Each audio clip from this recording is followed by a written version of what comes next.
Inisa-isa sa sariling investigasyon ng Southern Police District ang mga posibleng naging pagkukulang ng kanilang mga tauhan. Ito ay nang kunin nila ang blotter laban kay Bong Navarro. Nakatutok si Steve Dailisan.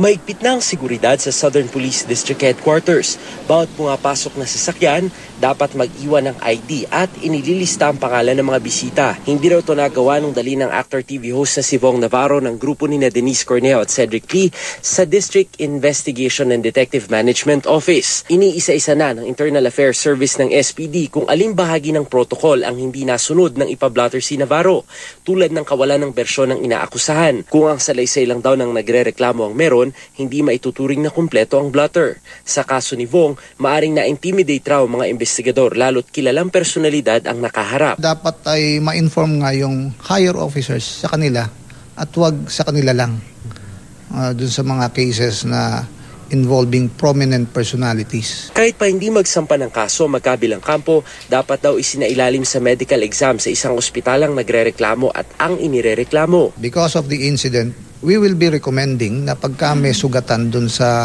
insidente na kung saan sila magkakaroon ng amicable settlement, magkaroon ng mandatory medical, at least for record purposes. Maaring puntahan ng pinangyarihan ng insidente upang maberipika ang pangyayari.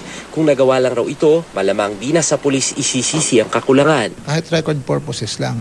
Alamin natin yung iba pang circumstances dun sa kaso.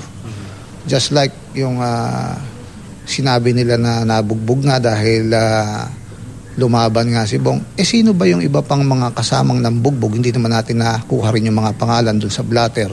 Sakali man daw mapatunayang may pagkukulang sa mga investigador, merong corresponding na hataw kung ilang araw yung suspension or kung ano yung karapat-dapat. That will depend on the result of the investigation. So titignan natin dito isa't isa. They will be undergoing pre-charge evaluation. Titingnan namin yung aming mga rules and regulation kung saan kami lulugar doon. And if there's a need to change our policies, then we'll do it. Ginagawa na raw ng SPD ang pagtutuwid sa sistema. Nakikipagtulungan na raw sa NBI ang mga investigador na nagblotter at naghatid kay Navarro pabalik sa condominium. Steve Dailisa, Nakatutok, 24 Oras.